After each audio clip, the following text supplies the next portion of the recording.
할렐루야, 감사합니다. 이 시간에 우리에게 주어진 시간 사무엘하 6장을 우리가 보도록 하겠습니다.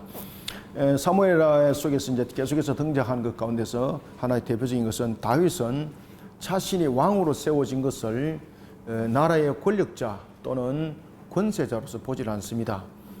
그가 왕으로 세워진 것은 곧 하나님의 나라를 바르게 세워나가는 측면에서 청직이요, 그리고 또한 이스라엘은 자신들의 어떤 주권 속에서 스스로 만들어진 백성들이 아니라 하나님께서 세우심으로 나라의 백성이 되었다는 것, 이 모든 부분에 중심을 세워나갑니다. 그 부분에서 가장 중요한 것은 하나님을 향한 신앙이었습니다.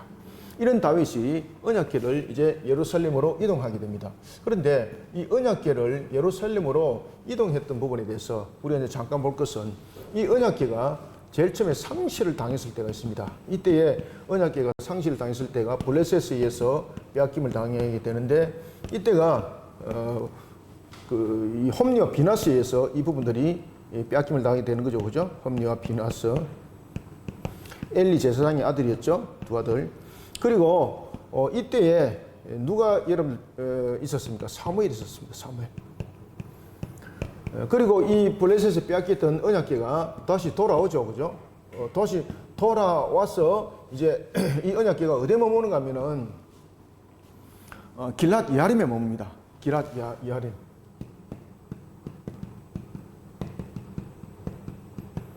자, 이 언약궤가 돌아오고 난 이후에 언약궤에 대한 흔적에 대해서 아무도 얘기하지 않습니다. 우리가 이제 그 사무엘하 7장 1절에서는 사무엘하 7장이죠. 사무엘하 3입니다. 사무엘하 상입니다. 상하가 아니고 사무엘하 상 7장 1절에 보면은 이 언약궤가 길랏 야림으로 돌아온 지 이제 그곳에서 20년을 머물렀더라, 이런 이야기를 하고 있습니다. 그러면은 사무엘에 있을 때도 여전히 언약궤는 하나의 중심적 부분들을 이루지 않습니다. 그리고 난 뒤에 사울이 왕이 됩니다. 40년이라는 시간이 흘러 들어갔습니다. 그러면 우리가 어림짐작으로 봐도 지금 언약궤 부분들이 어떤 그 확연하게 이스라엘 중심으로 이렇게 자리를 잡아 놓지 않는 상태가 60년이라는 세월이 지금 흘렀다는 이야기입니다. 그죠? 60년, 약 60년이라는 세월이 흘렀고, 그리고 난 뒤에 이제 다윗이 왕이 됩니다. 자, 다윗이 왕이 되었지만은 다윗이 7년은 어디서 다스립니까? 7년 6개월을 헤브론에서 다스리게 되는 거죠, 그죠? 자, 이런 상태 속에서 이스라엘이 쭉 진행해 오다가 이제 이스라엘이 남과 북이 하나로 뭉쳐져서 한 왕국을 형성하게 됩니다. 이때에 다윗이 결정을 짓습니다. 물론 예루살렘은 이제 그 여부 족속으로부터 예루살렘을 회복시키는 것이죠. 예루살렘을 회복시킵니다. 예루살렘을 회복시키고 예루살렘을 수도로 삼기 위해서는 뭔가의 하나의 중심축이 있어야 됩니다. 그죠? 여기 내가 수도로 삼겠노라, 별로 의미가 없죠. 의미가 있다면은 차라리 그가 7년 6개월 동안 있었던 헤브론이 수도로 삼기에 가장 좋은 하나의 조건을 가지고 있습니다. 왜? 그곳에 막벨라 굴이 있죠. 그죠? 아브라함과 이삭과 야곱이 그곳에 매장되어 있었죠.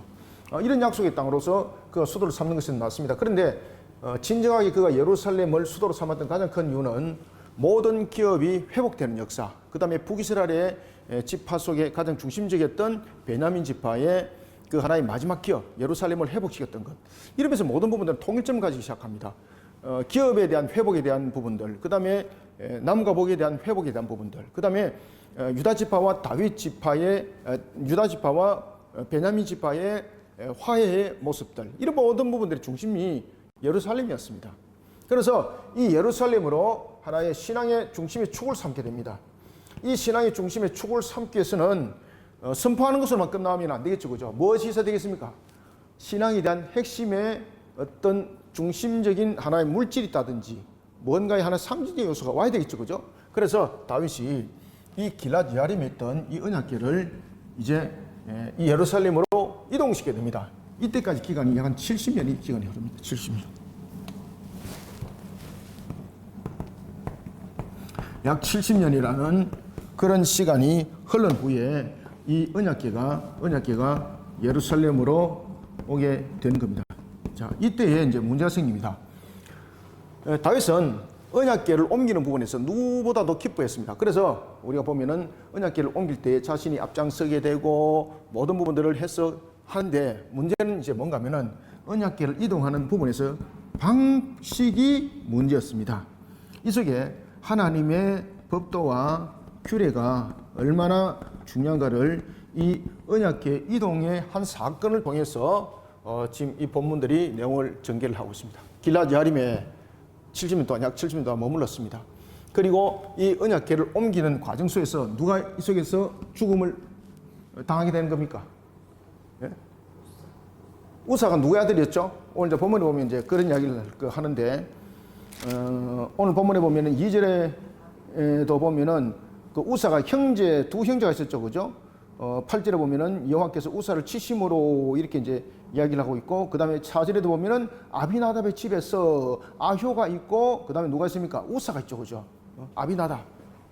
아비나답의 집에 머물렀던 이 언약궤를 이동하다가 우사가 죽음을 당하게 됩니다. 이 문제로 인해서 다윗이 근심하게 됩니다. 아하, 이 언약궤를 예루살렘으로 이동하는 것이 하나님의 뜻이 아닌갑다.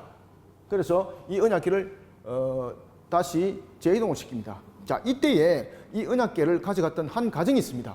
이 언약궤를 가져갔던 제사장의, 레위 지파의 제사장이었던 한 가정에서 이 언약궤를 어깨에 메어서 하나님의 법대로 이 모든 부분들을 언약궤를 이동시킵니다. 그 사람이 누구였습니까? 오벳 에돔이 있습니다. 우리가 보면 이제 다윗의 조상이었던 이새의 아버지가 이름이 뭐죠? 오벳이죠, 그죠? 오벳이 이새를 낳고, 이새가 나중에 누굴 낳습니까? 다윗을 낳게 되는 거죠, 그죠? 이 오벳과 다른 겁니다. 다릅니다. 자, 오벳 에돔 집에 언약궤가 약 며칠간 머물렀을까요? 성경 보면은 11절 보십시오. 몇 달을 머물렀더라. 석 달. 그러면서 석 달을 머물렀던 그 속에 하나님께서 언약궤가 머물렀던 오벳 에돔의 집을 축복하는 것을 봅니다, 다윗이. 여기서 다윗이 이제 깨닫습니다. 무엇을 깨닫는가 하면은 언약궤를 예루살렘으로 이동하는 것을 하나님께서 막았다는 것이 아니고, 하나님의 말씀대로 이 언약궤가 이동되지 않았다는 것을 통해서 다윗이 이것을 깨닫습니다. 그리고 왜 우사가 죽었는지 그 이유도 알게 되는 겁니다. 왜? 오벳 에돔 집을 하나님께서 축복하신 것을 통해서 알게 되는 거죠. 자, 오늘은 이런 과정을 우리가 6장을 통해서 둘로 나눠서 보도록 하겠습니다. 그러면 우리가 6장 1절을 먼저 함께 보겠습니다. 다윗이 이스라엘에서 뽑은 무리 3만 명을 다시 모으고자 이스라엘 다시 모았습니다. 다시 모았다는 것은 그 전에 군사였고 그 속에서 싸움의 전력이 있는 군인들이었죠, 그죠? 그 군인들을 다시 모았다는 이야기입니다. 그가 다시 모으고라는 부분에 대해서, 다시 모으고라는 부분들은, 여기서 다시라는 것은 전장에서 전투를 벌였던 그런 군사들이었다는 겁니다. 그러면 그들을 다시 모은 이유는 무엇인가? 언약궤 이동입니다. 언약궤 이동. 언약궤를 이동하는 부분에서 다윗은 여러 가지 부분들을 생각을 해보는 겁니다. 왜냐하면 이제 언약궤를 이동함으로 인해서 나타났던 여러 가지 상황들을 그는 예비를 해야 될 이유가 있었던 것입니다. 언약궤를 만약에 빼앗긴다든지, 과거에 그런 사례가 있었죠, 그죠? 앞에도 제가 말씀드렸던 것처럼 이 언약궤를 하나의 수단으로 사용했던 홈리와 비나스, 언약궤를 수단으로 사용했던 홈리와 비나스가 있을 때에 그 언약궤를 누구에게 뺏겼습니까? 수단으로 사용했던, 전쟁에 이기는 수단으로 사용했던 홈리와 비나스, 결국은 블레셋에게 언약궤를 빼앗겼잖아요. 이런 과거에 대한 내용들, 그 다음에 그 사울이 길보아 전투 속에서 죽임을 당했습니다. 그죠? 전장에서 죽었죠. 전사했죠. 누가 싸웠습니까?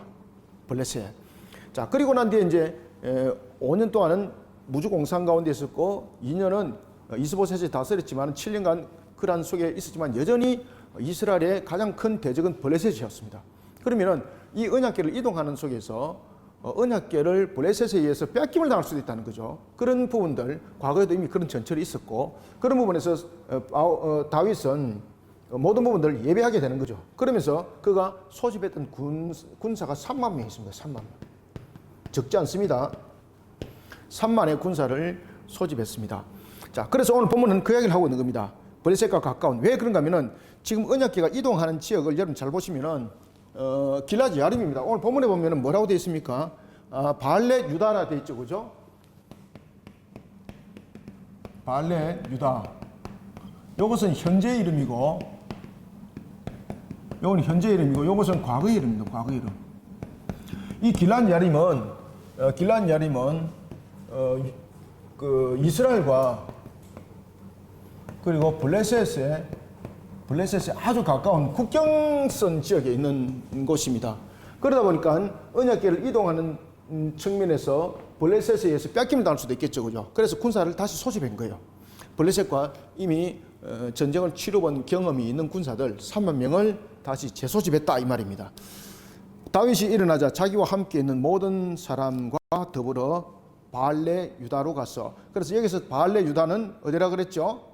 기랏 여아림입니다. 기랏 여아림의 과거 현재 이름이 발레 유다입니다. 과거의 이름이 기랏 여아림이에요.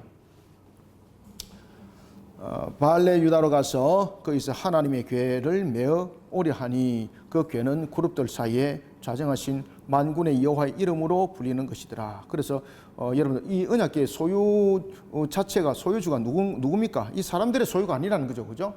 하나님의 언약궤라 이렇게 신앙 속에 이야기를 하고 있습니다. 이 언약궤를 이동시키는 부분에서 다윗은 지체하지 않았다는 겁니다. 일어나 그리고 가서 그렇지만 이런 이동의 부분에서도 그냥 가서 그냥 언약궤를 그냥 메고만 오는 것이 아니라 뺏길 수도 있다라는 그런 부분들 철저하게 모든 부분들은 다 예비하고 준비를 했다는 거죠.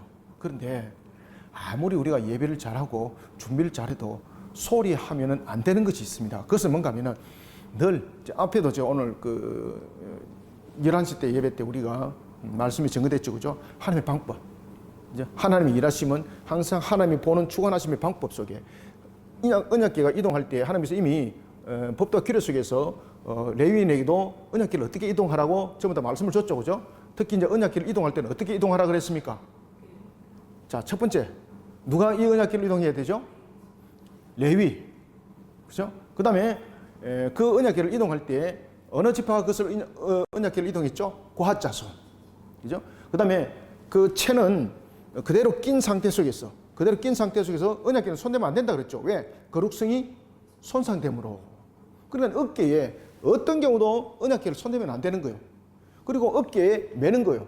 어깨에 맬 때에 앞에 이렇게 한쪽에 앞에 한 사람 뒤에 한 사람 이렇게 이제 네 사람이 이제 이렇게 이제 언약궤를 이렇게 메고 이제 가게 되는 거예요. 이 언약궤를 메고 가는데 자, 오늘 본문에 보면은 어떤 이야기를 하고 있는가 하면은 언약궤를 메어서까지는 맞아요. 그런데 그 다음이 문제가 됐습니다. 하나님이 모세를 통해서 법도와 규례를 줬을 때에 자, 행진에 대해서 이야기를 했죠, 그죠? 행진을 향해서 이야기를 할 때에 유다 지파가 앞장섭니다. 그리고는 이제 1군, 2군, 3군, 4군 이렇게 이제 그 진도 형성을 했죠, 그죠? 그리고 이제 언약궤가 먼저 앞장서면서 갈 때에 뭔가에 다른 성전의 다른 성막의 기구들은 수레에다 싣고 갔죠, 그죠? 수레에다 무거운 거는 수레에 싣고 갔습니다. 수레에다 싣고 가고 또한 사람들이 메고 가게 됐는데 언약궤는 어떤 도구도 사용하지 못하겠습니다. 언약궤는 반드시 어깨에 매라고 말하고 있었습니다. 야, 오늘 여기서 이제 문제가 터진 겁니다. 분명히 어깨를 채가 그대로 언약궤에 이거는 이제 지우겠습니다.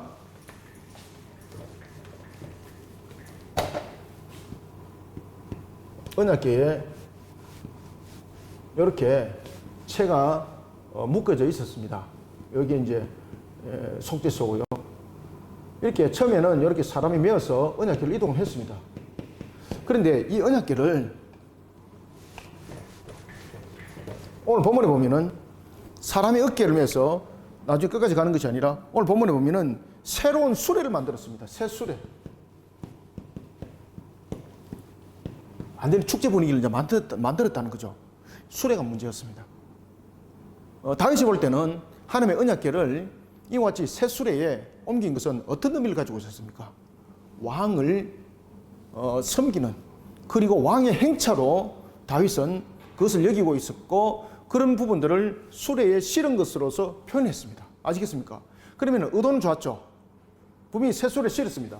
이 새 수레가 실은 것이 뭔가 하면은 이 하나의 하나님이 언약궤가 이 속에 안치가 되는 거죠. 이 속에. 이 안치가 됐을 때 이거는 하나님을 쉽게 말하면은 왕의 행차라 이렇게 보시면 되는 거예요. 그런 하나의 왕의 행차와 같은 이런 모습을 했습니다. 그런데 이것은 자신의 의도와 자신의 생각이었습니다.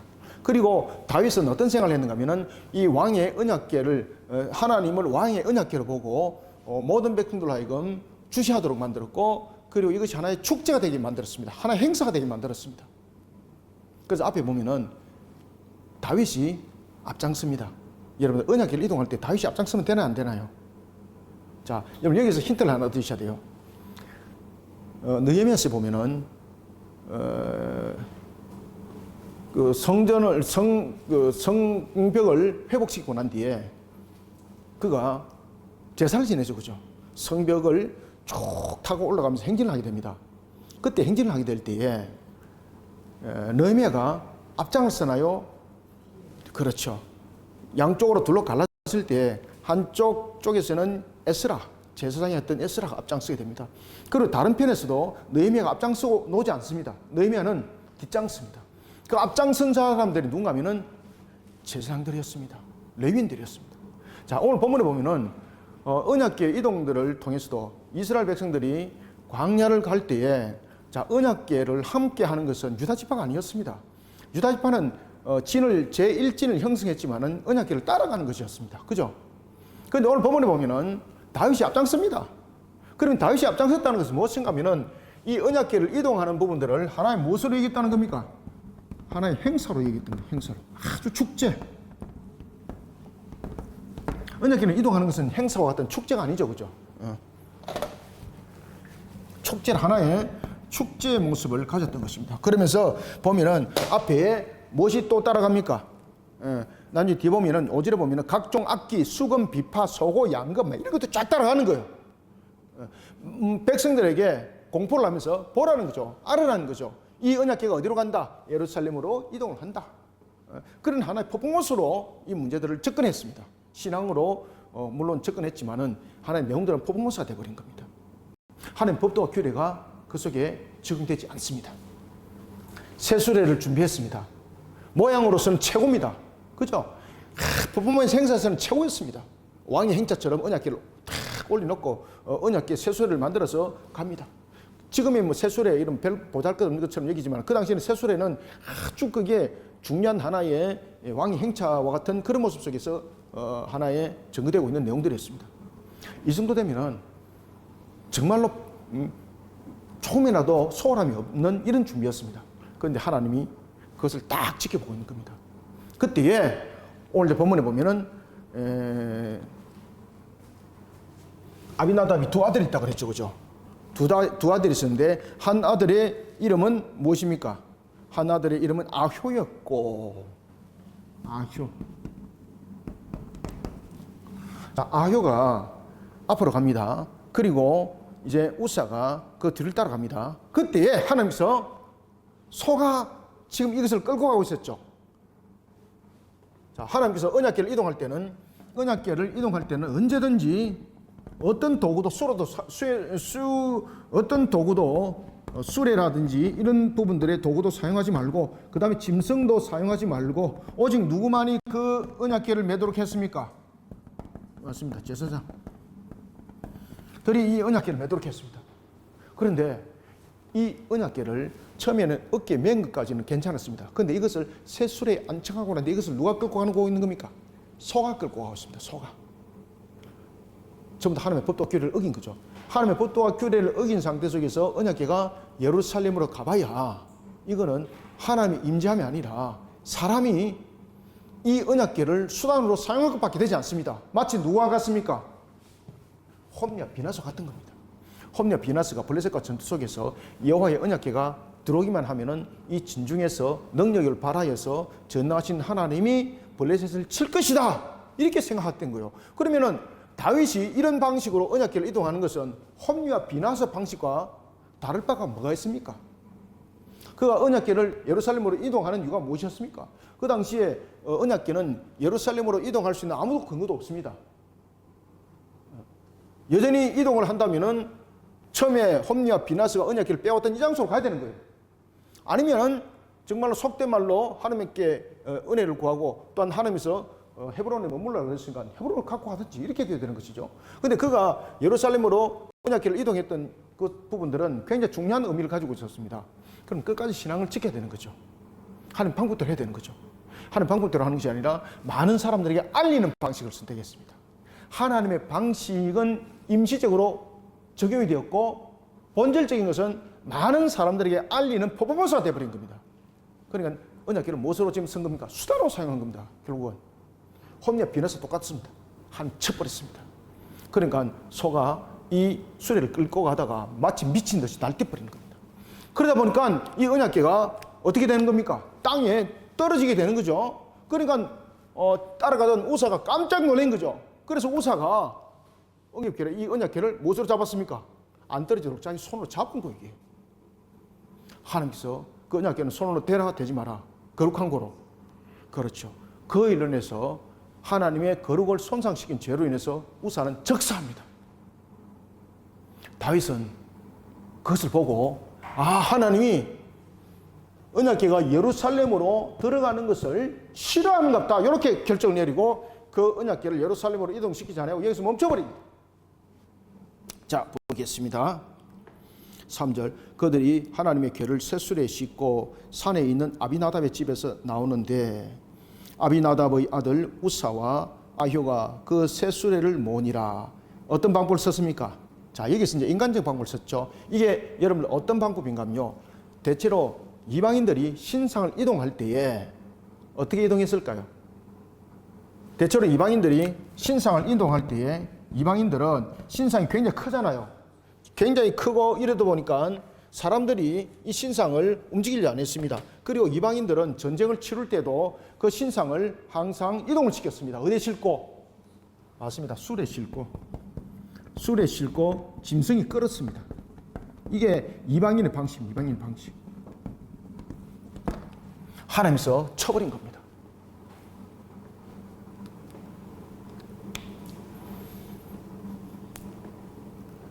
어, 3절에 보면은 아비나답의 집에서 나오는데 아비나답의 아들 우사와 아효가 그 세 수레를 모으니라. 인간적 방법이 사용되었습니다. 이방인들은 주로 신상을 이동하는 방법이죠. 하나님께서 쳐버린 겁니다. 약 한 70년 동안 머물렀던 그 장소, 그것이 이동을 하면서 얼마나 축제가 되겠습니까? 그러나 중요한 것은, 가장 중요한 것은 하나님 방법이 중요하다는 겁니다.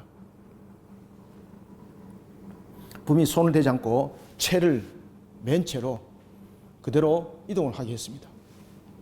심지어 하나님께서는 언약궤에 대해서 채도 전부 다 재료를 다 하나님께서 사용하는 것도 하나의 모습으로 전부 다 모든 것을 지명하셨죠. 그죠? 무슨 나무로 전부 다 만들도록 했습니까? 조각목으로. 그 다음에 그 위에다 무엇을 하고? 금을 입히고. 왜 그런가 하면 순결. 그죠? 그리고 제사장들은 언약궤를 어떤 관계 속에서도 직접 손을 대지 못하고 어깨로 채를 맨 채로 어깨에 매라. 근데 쇠소리를 실었습니다. 짐승이 끌었습니다. 이것은 이방인들이 전쟁을 치른다든지 이방인들은 주로 이동할 때에 신상들을 이렇게 하나의 형상들을 만들어가지고 싣고 다녔거든요. 싣고 짐승들을 수레가 끌었습니다. 그 방식을 딱 사용한 거예요. 하면서 바로 쳐버렸습니다.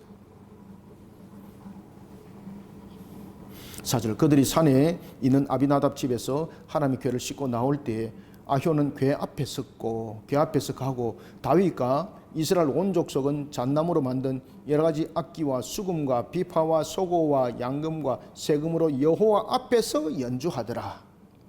지금 법궤가 이동하는 부분에서 다윗의 목적이 무엇입니까? 많은 사람들이 지금 알리는 거예요. 분명히 무엇을 어떻게 하여서 이스라엘 하나로 만들겠다는 뜻은 굉장히 좋았어요. 신앙으로서 하나로 묶고 하나님의 나라를 견고하게 세워나가는 부분들, 이것은 굉장히 좋았습니다. 그런데 그 과정이 문제가 됐던 겁니다. 여러분들, 하나님은요 결론만 가지고 이야기를 안 해요. 우리는 보면은 뭐 결론만 좋으면은 또는 결론만 이루어지게 되면은 뭐 우로 가든 뭐 아래로 치든 매 치든 똑같아 뭐 이렇게 말하잖아요. 하나님은 절대 그렇게 하지 않습니다. 하나님은 모든 것을 중요하게 여깁니다. 결과만 중요하게 여기지 않습니다. 무엇도 함께 중요하게 여깁니까? 과정도 반드시 중요하게 여깁니다. 그래서 만인들에게 다윗은 알리는 수단으로 지금 이 하나의 퍼포먼스가 되었던 겁니다. 세상의 악기들을 사용합니다. 하나님 말씀대로 모든 부분들이 지금 이루어지지 않고 있습니다. 그래서 하나님께서 가만히 이렇게 지켜보고 있다가 징계 회초리를 듭니다. 6절 그들이 나곤의 타작마당. 자, 여러분들 나곤의 타작마당이 딱 이르렀을 때 다윗은 깨달아야 될 것이 있죠, 그죠? 나곤의 타작마당, 특히 이제 타작마당 그러면은 그가 하나님의 말씀대로 그가 준행하지 아니하였다가 당했던 그런 하나님의 징계 기억나죠, 그죠? 그러면서 하나님께서 세 가지 중에 한 가지 골라라 그러잖아요. 그러면서 이제 하나님으로부터 직접 징계받는 질병을 선택하게 되었고, 그러나 결국은 하나님의 법도와 규례, 하나님 말씀대로 임하지 않게 되면은 안 된다는 것을 다윗은 이미 겪었잖아, 그죠? 근데 이 부분들을 또 경솔하게 생각했던 겁니다. 그는 이것을 다 하나님의 지키심의 말씀의 지키심으로 깨달았던 겁니다. 그런데 그 당시에 다윗이 모든 것에 대해서 다 능통하게 잘 아는 것은 아니잖아요. 그럼 다윗이 이런 부분들을 진행해 나갈 때에 제사장들이 이 부분들은 법도와 규례를 이렇게 지켜야 됩니다라고 부분에서 중심을 세워줘야 되는데 그 당시에 이런 중심을 세워줄 만한 자가 없었습니다. 자, 이때 이제 사건이 터지는 겁니다. 그들이 나곤의 타작마당에 이르러서는 소들이 뛰므로 마치 미친 듯이 날뛰게 되는 겁니다. 우사가 손을 들어 하나님의 궤를 붙들었더니 여호와 하나님이 우사가 잘못함으로 말미암아 진노하사 그를 그곳에서 치시니, 다시 말하면 그곳에서 친 이유는 무엇입니까? 하나님의 거룩을 손상시킨 죄가 되는 겁니다. 하나님의 거룩. 왜 그러냐면 인간이 죄거든요. 인간이 죄인이잖아요. 하나님의 거룩함에 인간의 죄가 이렇게 손을 대니 거룩이 손상되는 거죠. 그래서 적산 겁니다. 그렇게 되면 하나님께서는 어떤 관계 속에도 하나님의 죄를 누구도 제사장도 대제사장도 절대 죄를 손대지 못하겠습니다. 제사장이 그래서 제사장이 죄 없는 자가 아니거든요. 비록 제사를 지내지만은 자신의 죄를 속죄하고 그리고 이런 속에 그가 왔다는 것이지 그가 거룩한 자체 존재적 측면에서 하나님 앞에 나왔다는 것 아니거든요. 지금 우사가 손을 딱 잡았다는 부분들은 하나님의 그러한 거룩한 앞에 어떻게 해야 되는지를 지금 이 부분에서 그들이 알지 못했다는 겁니다. 그러니까 이만큼 하나님의 말씀들을 바르게 아는 부분에서 이들이 부족함이 많았다는 겁니다. 치시는 겁니다. 하나님께서. 7절 여호와 하나님이 우사가 잘못함으로 말미암아 진노하사 그를 그곳에서 치시니 그가 거기 하나님의 궤 곁에서 죽으니라. 적사했다는 겁니다. 그래서 다시 말하면은 하나님의 거룩과 관계가 되는 거죠. 두 가지 이유 때문이죠. 첫 번째는 이동한 수단이 문제가 됐죠. 그 다음에 두 번째는 거룩한 그러한 성물에 손을 대었죠. 그죠? 하나님의 거룩함을 두 가지 측면에서 하나님의 거룩에 대해서 손상을 입혔습니다. 하나는 이동하는 방법이 이방인의 방식을 가지고 있었죠. 그래 하나님의 거룩을 손상시켰죠. 두 번째는 우사가 손으로 궤를 잡게 되었죠. 거룩에 대해서 직접 접촉했죠. 그죠? 죄성이. 그러니까 이 두 가지로 인해서 하나님의 거룩을 손상시킨 것으로 인해서 그는 적사했습니다. 와, 이것을 다윗이 이제 현장에서 목격한 거죠. 8절 여호와께서 우사를 치심으로 다윗이 분하여, 여기서 다윗이 분했다는 것은 열받았다는 뜻이 아닙니다. 수심이 가득하여 이 말입니다. 여기서 분하여라는 것은 무슨 뜻이에요? 그렇지, 수심이 가득하여. 열받았다 이 말 아닙니다. 수심이 가득하여. 왜? 자기가 모든 이루고자 하는 뜻은 정말 하나님의 나라를 바로 세워나가고 이스라엘을 하나로 만들어 나가는 측면에서 굉장히 의미는 좋았잖아요. 그래 도대체 이게 하나님의 무슨 뜻인가? 그러면 이 언약궤가 예루살렘으로 돌아가는 것을, 예루살렘의 언약궤를 이동하는 것을 하나님은 싫어하시는가? 수심이 가득했다 이 말입니다. 동서남북을 못 찾았다 이 말이에요. 다윗이 분하여 그곳을 베레스 우사라 부르니, 베레스 우사는 무엇입니까? 우사가 이곳에서 죽었다는 이야기죠, 그죠? 그래서 우사를 치셨다. 베레스 우사라는 것은 우사를 이곳에서 치셨다 이 말이에요.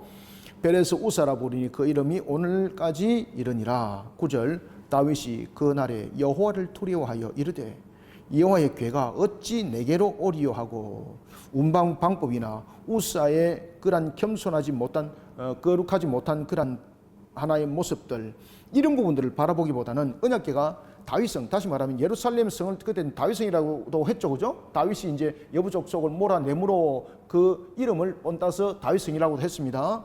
그러니까 언약궤가 다윗성으로 옮기는 것이 하나님의 뜻이 아닌갑다, 이런 염려와 두려움이 있습니다. 그래 잘못 해석한 거죠. 그때 누가 났습니까? 자, 그래서 여러분들요, 항상 신앙에 바른 길을 지시하고 또한 바른 길을 이끌어가는 영적 지도자가 굉장히 중요합니다. 여기서 한 사람이 등장합니다. 누굽니까? 영적 지도자. 바로 오벳 에돔이었습니다. 자, 여러분들이 어떤 주의 일들을 할 때 항상 오벳 에돔 같은 그런 중심적 신앙 속에 하나님을 잘 섬기시길 바랍니다. 하나님께서 어떻게 축복하는가 딱 보십시오. 그래서 영적으로 백성들을 바르게 이끌고 영적으로 하나님 앞에 바로 선자, 하나님이 어떻게 축복하는가, 석 달 만에 그 집안을 완전히 갖다 부어버립니다. 심지어 오벳에돔이 하나님의 법도와 규례대로 아무도 그것을 몰랐는데 오벳에돔이 그것을 알고 있었던 겁니다. 지금 아무도 몰랐거든요. 왜 지금 이 언약궤가 사건이 터진지를 아무도 몰랐던 겁니다. 그런데 오벳에돔은 하나님의 말씀대로 그 언약궤를 손을 대지 않고 하나님의 방식대로, 하나님의 법도와 규례대로 그 언약궤를 자신의 집으로 이동합니다. 그리고 우상 숭배 같은 것이 아니라 하나님의 법도와 규례대로 섬깁니다. 하나님 그것을 3개월 동안 딱 지켜보는 거죠. 하나님의 법도와 규례대로 하나도 흔들림이 없었습니다.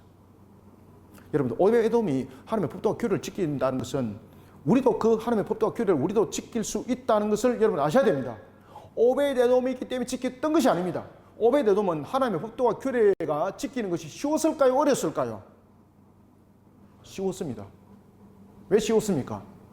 오벳에돔은 하나님의 법도와 규례를 지키는 것이 어기는 것보다 더 쉬웠습니다. 왜 그런가 하면 오벳에돔은 삶은 하나님의 법도와 규례를 지키는 것이 그의 삶이었기 때문에 안 지키는 것이 더 어려워요, 여러분들. 그래서 오벳에돔은 하나님의 법도와 규례를 지키는 것이 어렵지 않았습니다. 석 달 동안이라는 것은 하나님께서 그것을 지켜봤다는 거죠. 변함이 없는 거예요. 그리고 하나님께서는 오벳에돔의 집안을 그 후손까지 축복해 버립니다. 그래서 오벳에돔이 집안의 모든 집안의 후손들이 나중에 성전 중심, 그리고 이스라엘에 있어서 신앙적 부분에서 아주 핵심적인 중심의 그 자손들이 전부 다 62자손들이 그 계열을 이어갑니다. 그래서 여러분들 역대에 보면은 오벳에돔의 62자손들이 그 후손들이까지 하나님께서 축복하셔서 그 집안이 하나님의 중심 속에 세워지고 하나님의 축복 속에 나가고 이런 부분들을 계속해서 이야기를 해요. 이 오벳에돔은 자신의 혼자만이 아니라 이와 같이 하나님의 법도와 규례를 지키고 하나님의 신앙을 견고하게 세워 나가는 것이 그 집안의 생명처럼 여겼습니다. 그러면서 그 후손들이 그렇게 복을 받는 겁니다. 10절, 다윗이 여호와의 궤를 옮겨 다윗성 자기에게로 메어 가기를 절개하지 아니하고 가드 사람 오벳에돔의 집으로 메어 간지라. 지금 여기서 보면은 여호와 궤를 옮겨, 다윗이 여호와 궤를 옮겨 다윗성 자기에게로 메어 가기를 절개하지 않았죠, 그죠? 지금 여기서 오벳에돔은 그 궤를 어떻게 했습니까? 메어. 자, 우사의 죽음과 지금 여기서 오벳에돔의 차이점이 있죠. 우사는 궤를 떨어질까 싶어서 손을 댔죠, 그죠?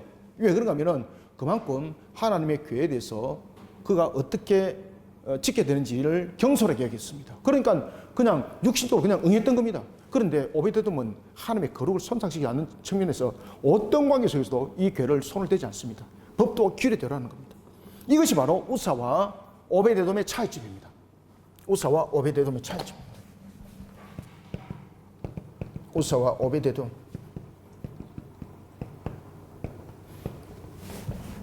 우사는 자신의 생각과 자신의 방법대로 움직였습니다. 그런데 오벳에돔은 하나님의 뭡니까? 하나님의 법도와 규례대로 움직였습니다. 딱 요 한 가지 차이입니다. 요 한 가지 차이. 여기서 결판이 나버렸습니다. 우사는 자기 생각과 자신의 방법대로 움직였는데 여기서 적사했습니다. 오벳에돔 하나님 방법대로 하나님 법도와 규례대로 움직였습니다. 석 달 동안 하나님이 지켜봅니다. 하나님께서 한순간만 안 지켜봐 석 달 동안 딱 지켜봅니다. 어떤 역사가 일어났을까? 11절, 여호와께가 가드 사람 오벳에돔의 집에 몇 달? 석 달을 있었는데 여호와께서 오벳에돔과 그의 온 집에 무엇을 줬더라? 온 집에 복을 주시니라. 아멘. 그래서 3개월간 하나님을 모신 오베데돔, 그의 온 집안이 축복을 받았던 이유가 무엇입니까? 하나님의 법도와 규례대로 그대로 지켰던 겁니다. 이 사건을 통해서 다윗은 오베데돔 집안이 3개월 동안 없던 것이 갑자기 막 풍성하게 일어나기 시작하고, 이건 초전 역사 속에서만 일어날 수 있는 상황들이 오베데돔 집에서 보여지기 시작했습니다. 다윗은 그것을 소문을 들어서 봅니다. 직접 자기가 확인합니다. 이 속에서 다윗이 깨닫습니다. 무엇을 깨달았을까요? 이 속에서 하나님의 언약궤가 예루살렘으로 이동하는 것을 하나님께서는 싫어하는 것이 아니라 자신이, 그리고 그 언약궤를 이동했던 그 레위인들이 하나님의 법도와 규례를 안 지켰다는 것을 그 속에서 파악을 했던 겁니다. 다윗이 깨닫습니다. 아하, 그렇구나. 내가 하나님의 말씀을 바르게 지키지 못했구나. 여기서 깨닫습니다. 그래서 언약궤가 다윗성으로 옮기는 것은 맞는 것이고, 그리고 여기에는 무엇이 항상 따라야 된다는 겁니까? 하나님의 말씀대로 행해야 된다는 것. 하나님의 나라인데 하나님 말씀대로 안 하면 그건 하나님의 나라가 아니잖아요. 하나님의 나라는 액세서리잖아요. 하나님의 나라에는 하나님의 말씀대로 지켜 준행함이 돼야 되는데, 하나님의 말씀대로 지켜 준행함이 되지 않으면 그건 액세서리인 거죠. 이걸 다윗이 깨달았던 겁니다. 그리고 3개월의 축복을 통해서 하나님께서 그 근거물을 보여준 거예요. 다윗은 깨닫습니다. 언약궤를 모실 다윗, 그리고 하나님의 나라의 왕국, 이 부분들은 항상 하나님의 말씀이 지켜져야 된다는 것. 하나님의 말씀이 가라면 가고 말씀이 서라면 서야 되는 것과 똑같은 거죠. 그래서 하나님의 법도와 규례를 지키지 않으면 하나님의 나라가 아니다, 하나님의 왕국이 아니다, 이것을 다윗이 깨닫게 되고, 이제 이 말씀대로 이제 다음 주 보겠습니다. 그 언약궤를 그대로 이동할 때, 이제 언약궤를 이동할 때 다윗이 앞에 부모스처럼 앞에 안 나타납니다. 그죠? 다윗은 예루살렘에 기다리고 있습니다. 이때에 하나님의 이제 법도와 규례대로 모든 것이 그 규례대로 따라갑니다. 그때에 하나님은 그 언약궤 이동하는 것을 축복합니다. 이런 속에 다음 주에 이제 보면은 언약궤가 처음에 이동하면서 일어났던 우사의 죽음은 이제 하나님의 법도와 규례대로 이동했을 때에 하나님은 우사의 죽음이 아니라 예루살렘을 축복하게 되는 것을 우리가 볼 수가 있습니다. 자, 오늘은 우리가 짧은 본문이더만은 여기까지 보고, 항상 우리가 하나님의 나라라는 것을 형식으로만 만들지 말고, 하나님의 나라라는 것은 형식으로만 있는 것이 아니라 그 말씀에 대해서 법도와 규례를 지키지 않으면 하나님 나라는 전부 다 형식이죠. 그죠? 우리가 그리스도인입니다. 우리가 그리스도인데 껍데기만 그리스도인, 이름만 그리스도인 되어놓고 그리스도인의 값을 살아가지 않습니다. 그러면 오늘 우리는 본문의 우사와 똑같습니다. 우리는 그리스도인이라면 그리스도인의 값을 살아가야 됩니다. 우리가 교회라면은 교회의 값으로 교회는 세워져야 되는 것입니다. 우리는 이러한 부분들을 잘 삼가 깨닫고, 오늘도 주의 말씀으로 하나님의 나라를 우리는 어떻게 세워나가야 될 것인가, 법도와 규례, 하나님의 말씀을 지켜 준행함이 매우 중요하다는 사실을 다시 한 번 더 마음반석에 각인하고 새길 소원합니다. 기도하겠습니다. 하나님 감사합니다. 주님께서 펼쳐주시고 열어주시는 모든 여정들, 과정들, 하나님의 영광이 드높여지길 소원소망합니다. 우리에게 은혜의 담비를 부어 주시옵소서. 주님께서 펼쳐주시고 열어주신 오늘의 말씀, 우리 모든 성도들에게 생명의 꼴이 되게 하여 주시고, 달려갈 여정 속에 하나님의 강력한 역사함이 일어나게 하여 주옵소서. 말씀대로 지켜 준행함이 주님의 결실될 뿐만 아니라 우리 모든 성도들에게 복된 소낙비가 되게 하여 주시고, 말씀이 지켜 준행함이 하나님의 나라의 실질적인 사실의 형태가 우리의 삶이 되게 하여 주옵소서. 예수님의 이름으로 기도드립나이다. 아멘.